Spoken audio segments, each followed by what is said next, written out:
मेरे लिए इस मानव जीवन, जो कि ईश्वर की अनमोल देन है, उसकी क्या महत्वता है? क्या आपने कभी अपने आप को गहराइयों से जानने का, समझने का प्रयास किया है? मानवीय तौर पर कहा जाए तो हम इस जीवन को सिर्फ अपनी जरूरतों को पूरा करते करते ही व्यतीत कर देते हैं। एक मनुष्य के लिए उसकी जरूरत क्या है? रोटी, कपड़ा और मकान, यही न? पर यह असल सत्य नहीं है।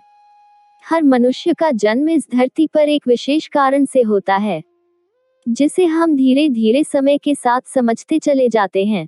कई लोग अपने इस मानवीय जीवन के सत्य को समझ ही नहीं पाते, क्योंकि वे हमेशा नकारात्मक सोच ही रखते हैं। यही अंतर है नकारात्मक और सकारात्मक सोच में।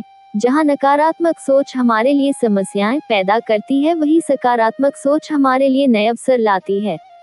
आइए हम जीवन के इस सत्य को एक कहानी समझने की कोशिश करते हैं। धनवान सेठ की कहानी। एक गांव में एक बहुत बड़ा धनवान व्यक्ति रहता था। लोग उसे सेठ धनीराम कहते थे। उस सेठ के पास प्रचुर मात्रा में धन संपत्ति थी, जिसके कारण उसके सगे संबंधी, रिश्तेदार, भाई बहन हमेशा उसे घेरे रहते थे। वे उन्हीं के राग अलापते रहते थे। सेठ भी उन सभी लोगों की काफी मदद करता था। तभी अचानक कुछ समय बाद सेठ को भयंकर रोग लग गया। इस भयंकर बीमारी का सेठ ने बहुत उपचार करवाया, लेकिन इसका इलाज नहीं हो सका। आखिरकार सेठ की मृत्यु हो गई। यमदूत उस सेठ को अपने साथ ले जाने के लिए आ गए। जैसे ही यमदूत सेठ को ले जाने लगे, तभी सेठ थोड़ी दूर जाकर यमदूतों से प्रार्थना करने लगे कि मुझे थोड़ा सा समय दे दो, मैं लौटकर तुरंत आता हूँ। दूतों ने उसे अनुमति दे दी। सेठ लौटकर आया, चारों ओर नजरें घुमाई और वापस यमदूतों के पास आकर बोला, शीघ्र चलिए। यमदूत उसे इस प्रकार अपने साथ चलने के लिए तैयार देखकर चकित रह गए और सेठ से इसका कारण पूछा।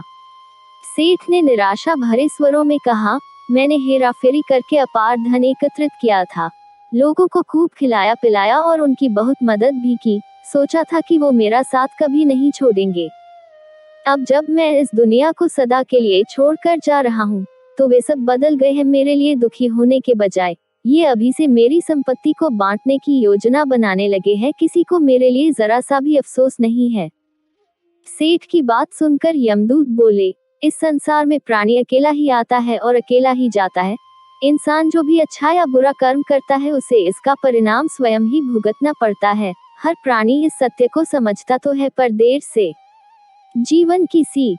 हम इस बात को अपने जीवन में भी देख रहे हैं।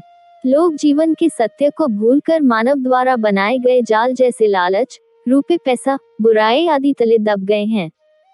आप जो भोजन ग्रहण करते हैं वह पेट में 4 घंटे रहता है। जो वस्त्र पहनते हैं वह 4 महीने रहता है। लेकिन जो ज्ञान आप हासिल करते हैं वह आपके अंतिम सांस तक साथ रहता है और संस्कार बनकर आपकी अगली पीढ़ी तक पहुंचता है। ज्ञान का बीज कभी व्यर्थ नहीं जाता। जो है जितना है सफल करते चलो, सफल करने से ही सफलता मिलती है। हर व्यक्ति को सकारात्मक तरीके से देखो, सुनो और समझो। हम जितना ज्यादा पढ़ते हैं, सुनते हैं, समझते हैं, हमें अपनी कमियों का उतना ही ज्यादा एहसास होता है और इसी कमी को दूर करके हम सफलता की मंजिल की ओर अपने कदम बढ़ाते चले जाते हैं। क्या लेकर आया था जो क्या लेकर जाएगा।